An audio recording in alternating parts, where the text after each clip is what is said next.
The desert sun beat down mercilessly as Marcus Webb brushed sand away from what he thought was just another pottery shard. But when his fingers touched the metal beneath, everything changed. The amulet was unlike anything he'd seen in 15 years of archaeological digs, gold that seemed to pulse with its own inner light, hieroglyphs that shifted when he wasn't looking directly at them, and a weight that felt wrong, as if it existed in more dimensions than it should. That night, Marcus woke to find a 7-foot figure standing at the foot of his tent. The being had the body of a man and the head of a jackal, eyes burning like embers in the darkness. "You have taken what is mine," it said, its voice resonating in Marcus's chest rather than his ears. "I am Anubis, guardian of the dead, keeper of scales. That amulet has protected the boundary between worlds for 3,000 years." Marcus tried to convince himself it was a dream. Heat exhaustion, contaminated water. But when he reached for the amulet to prove it was real, his hand passed through empty air. The ancient god had already taken it back, or had he? Because the next morning, Marcus found it in his backpack, wrapped in linen that hadn't been there before. A note in perfect English read, "You opened the seal. Now you must close it. 7 days until the gateway opens. Find the temple of forgotten names, or watch your world become a feeding ground for what waits beyond." Marcus had always been a skeptic, a man of science who dismissed myths as misunderstood history. But the claw marks gouged into his tent pole were real.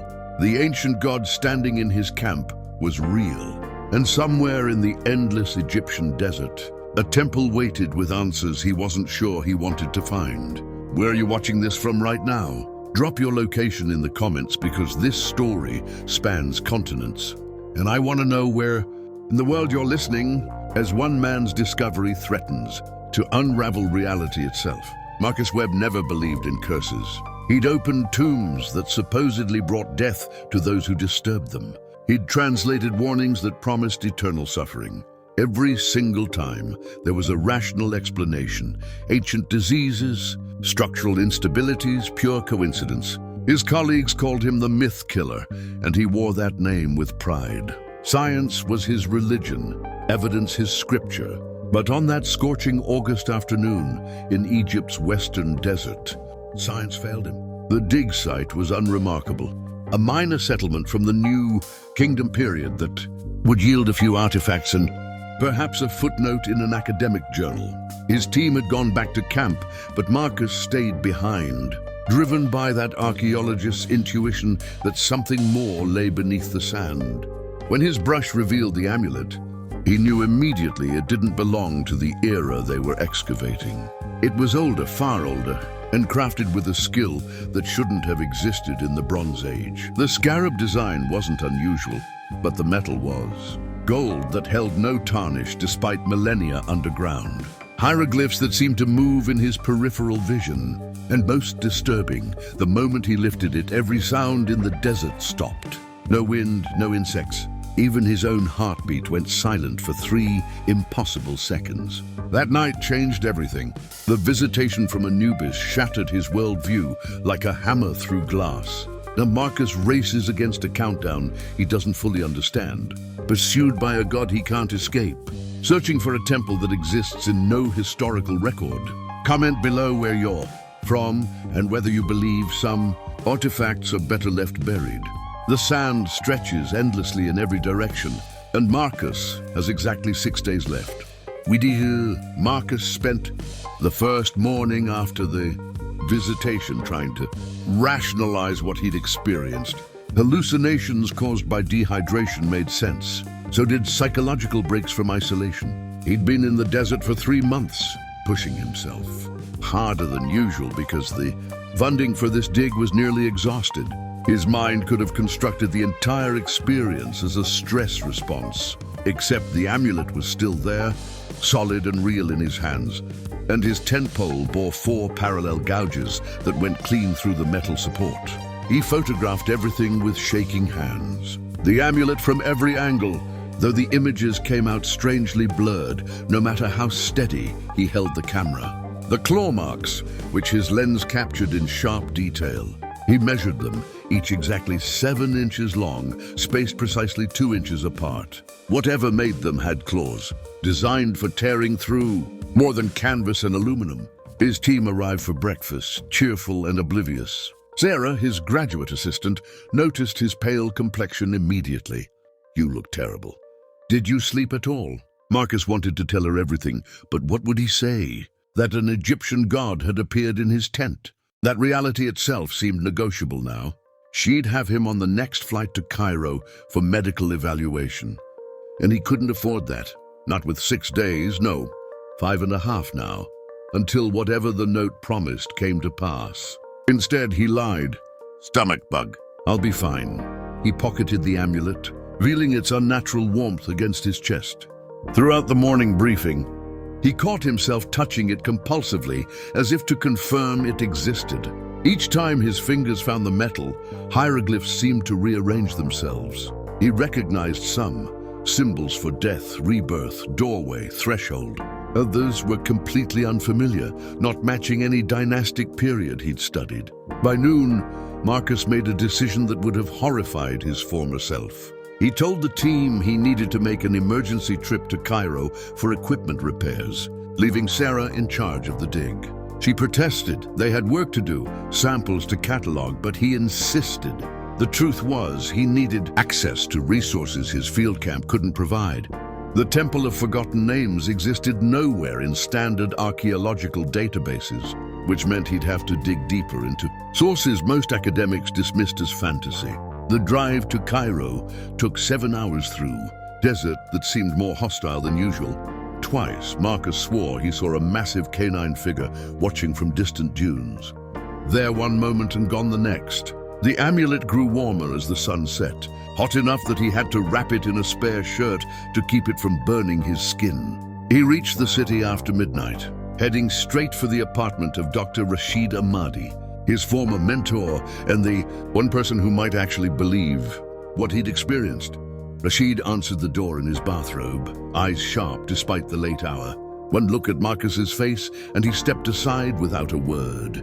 The apartment was exactly as Marcus remembered, floor to ceiling. Bookshelves crammed with texts in a dozen languages, artifacts that museums would kill for displayed casually on every surface. And the perpetual smell of strong coffee and older secrets. "You've seen something," Rashid said, not asking but stating. "Something that broke your precious rationalism into pieces." He poured thick Arabic coffee into 2 cups without waiting for confirmation. "Tell me everything, and don't waste time pretending it was a dream." Marcus did. Every detail, from the moment he found the amulet to the claw marks to the impossible note written in modern English. Rashid listened without interruption, his expression growing darker with each revelation. When Marcus finished, the older man set down his cup with deliberate care. "Show me the amulet." Marcus unwrapped it from the shirt. In the lamplight of Rashid's study, the gold seemed to glow with inner luminescence. The hieroglyphs were definitely moving now, slowly rearranging themselves in patterns that made his head hurt if he stared too long. Rashid didn't touch it. Instead, he rose and pulled a leather-bound journal from a locked drawer. "I knew your skepticism would be your undoing one day. You dismiss myths too easily, Marcus. Myths are history that makes people uncomfortable." He opened the journal to a page, covered in sketches. 30 years ago, I heard rumors of something called the Seal of Anubis, a group of artifacts scattered across Egypt, each one guarding a specific location. The stories said these seals kept something trapped, something that predated human civilization. "That's impossible," Marcus said automatically, then caught himself. Nothing was impossible anymore. What was it guarding? The texts weren't clear. Some called them the Forgotten Ones, beings that existed before the gods claimed Egypt. Others said they were aspects of chaos itself, entropy given form and hunger. The mythology surrounding them is deliberately obscure, as if people were afraid that even speaking about them clearly might draw their attention. Rashid traced one of his sketches, a scarab identical to Marcus's amulet. The Temple of Forgotten Names was supposedly where the high priests of Anubis performed the original sealing ritual. It's referenced in exactly 3 sources, all of them considered fraudulent by mainstream archaeology. Where is it? That's the problem. The references are contradictory. One places it near Abydos, another in the western desert near Dakhla Oasis, and the third insists it exists outside normal geography entirely, accessible only through ritual. Rashid met his eyes. You have 5 days to find a place that might not exist in any conventional sense, using an amulet that belongs to a god who apparently wants it back. The rational approach won't work here, Marcus felt his worldview crumbling further. Then what will? You'll have to do something that will pain you deeply, my friend. You'll have to treat the mythology as truth and follow where it leads. The amulet chose you, or you chose it, or Anubis chose you through it. Either way, you're connected now. Rashid hesitated, then added, there's one more thing. According to the fragments I've read, when a seal is broken, the guardian appears to the one who broke it. But Anubis hasn't simply taken the amulet back. He's given you a task. That means something worse is coming. What could be worse than an angry god? What that god is afraid of? They worked through the night. Rashid pulling out texts Marcus had never seen during his formal studies. Papyrus fragments, translations of Coptic manuscripts, even a controversial scholar's notes from the 1920s about hidden temples and secret cults. By dawn, they had something resembling a lead. Dakhla Oasis, Rashid declared, pointing to a passage in Demotic script. This text mentions a place where Anubis walked between worlds, where sand meets stone meets sky. That's too specific to be metaphorical. The oasis has dozens of archaeological sites, most barely explored. If the temple exists in physical space at all, that's where you'll find it. Marcus studied the maps. Rashid spread across the table.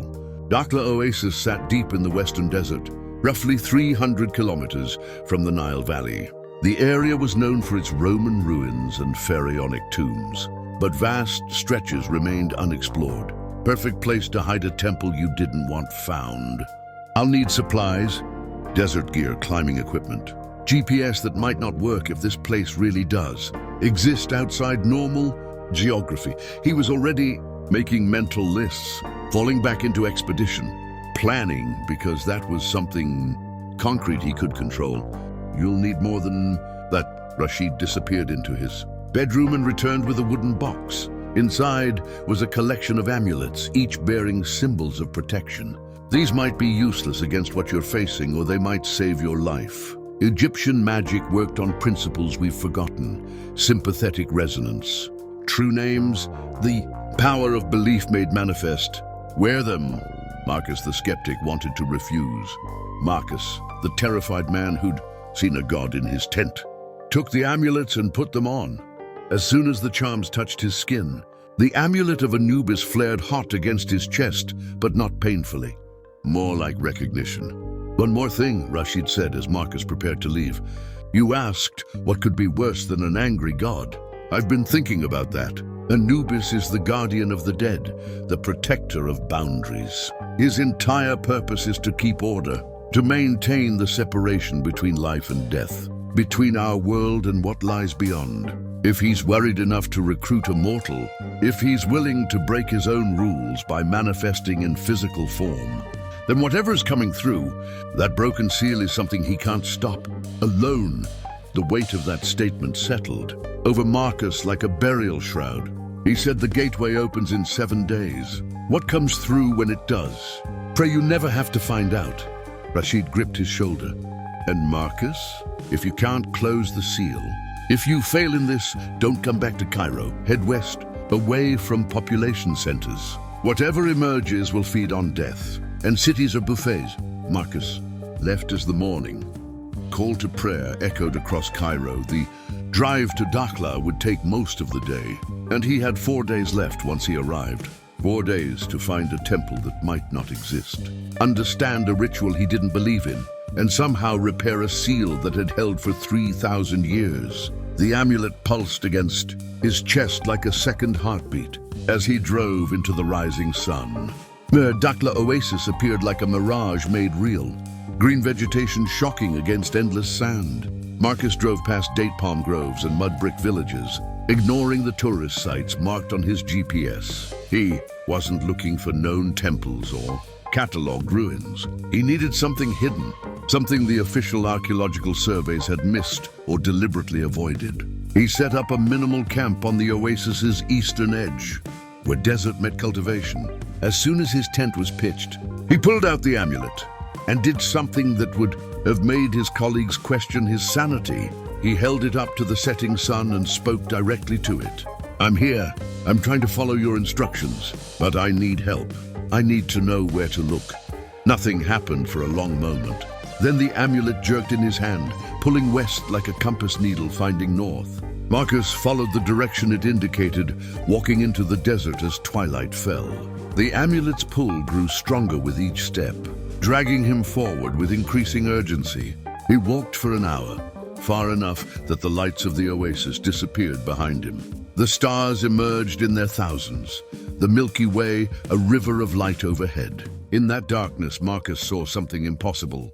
The sand ahead of him wasn't reflecting starlight normally. Instead, it seemed to absorb light, creating a patch of darkness deeper than mere shadow. As he approached, the amulet blazed hot enough to burn. Marcus wrapped his hand in cloth and held it forward like a torch. The darkness retreated from its light, revealing stone beneath the sand. Not limestone or sandstone, but something black and glassy, carved with hieroglyphs that hurt to look at directly.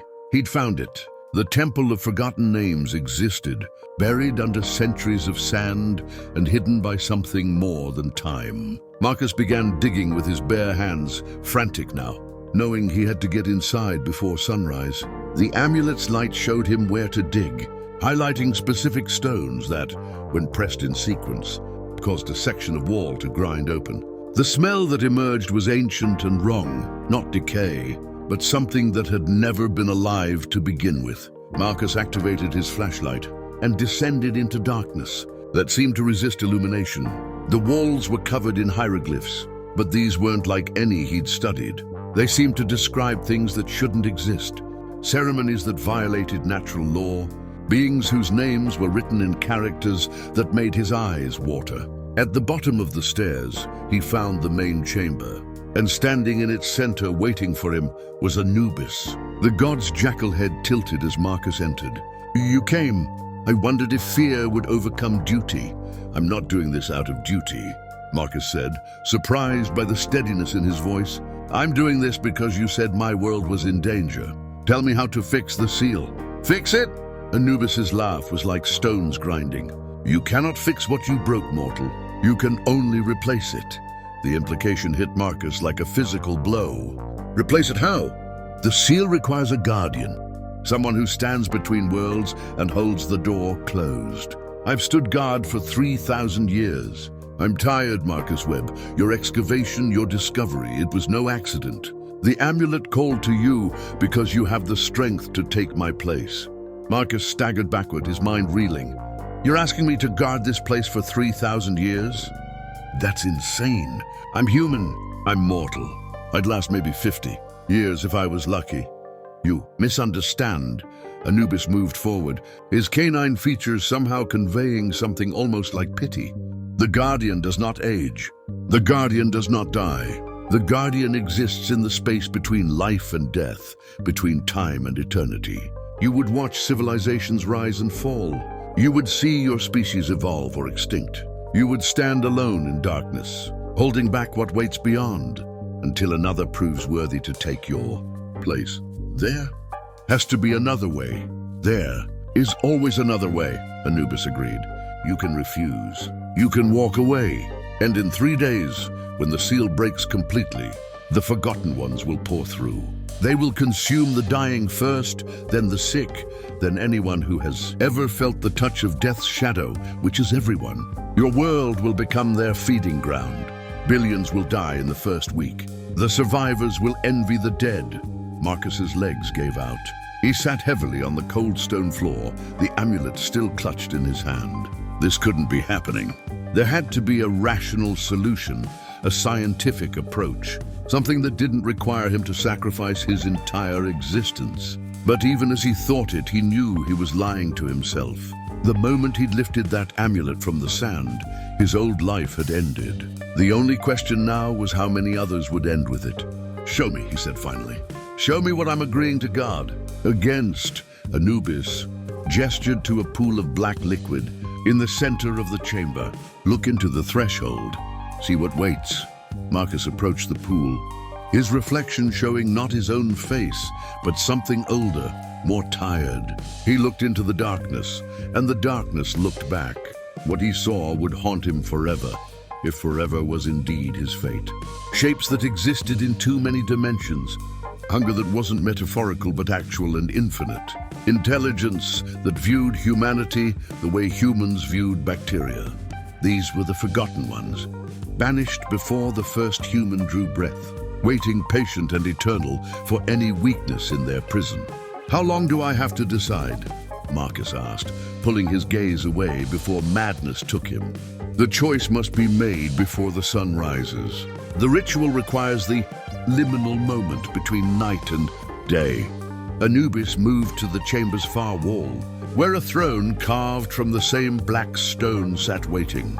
"Sit there wearing the amulet as dawn breaks. Speak the words I will teach you, and you will become what I have been, the guardian of the seal, the watcher at the gate, the last defense between your world and annihilation." Marcus had 3 hours until dawn. 3 hours to say goodbye to everything he'd ever known, ever been, ever hoped to be. He thought about his colleagues, his family, his work, all the small moments that made up a human life. Then he thought about billions of people who would never know how close they came to extinction, who would wake up tomorrow morning and drink their coffee and kiss their families and never realize someone stood in darkness on their behalf. The choice wasn't really a choice at all, and maybe it never had been. "Teach me the words," Marcus said, and sat down on the throne of the Guardian.